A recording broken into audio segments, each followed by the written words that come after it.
applicate lang yun kapag nag-obey ka sa kanya. Meron ka faith. For example, si Peter, mangingisda yun.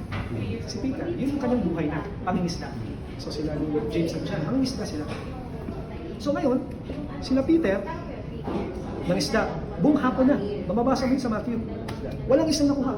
Sabi ni, nakita na si Jesus, sabi ni Jesus, subukan niyo sa kabilang oh. So inutusan niyang kung ikaw si Peter, si Jesus karpentero yun eh. Hindi naman nangingisda. Kung ikaw si Peter, pwede ka magkaroon ng pride dahil ikaw yung expert sa pangingisda.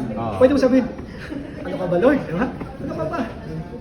Karpentero ka, ano alam mo sa dagat? Ako, nangingisda ever since. Alam ko, wala. Pero hindi siya na gano'n. Sumunod lang siya. Pero sinabi niya pa rin. Yung reason niya, sabi niya, Master, actually, buong maghapon na talaga kami. Wala kami nakuha. Pero dahil sinabi mo, sige, subukan pa namin ulit. Alam mo yun? Yeah, obey. Obey na siya. So, obey siya. Pag ganun niya, hindi na niya makuha yung net. Hindi na So, yun lang ba? Sabi na. So, nagtawag pa sila ng ibang mga fishermen, ng ibang bangka, para makakuha. Tapos, alam mo ba? Mababasa. Pupunit na yung net.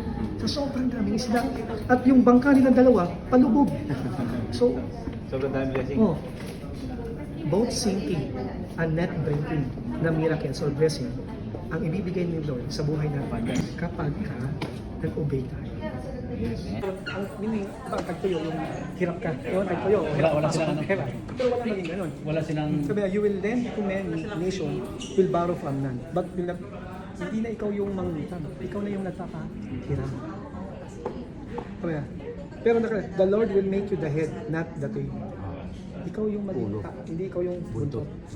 Ikaw yung nasa taas. Yeah. Pero may if you pay attention to the commands of the Lord your God that I give you this day and carefully follow them.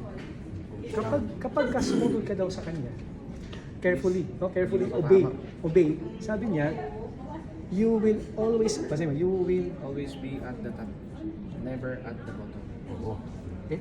You will always. Ano ba yung always? Palagi. You will always at the top.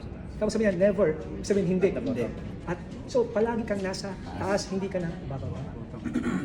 So ang gulong ng buhay, hindi totoo nasa dalim, nasa taas, sa ilalim.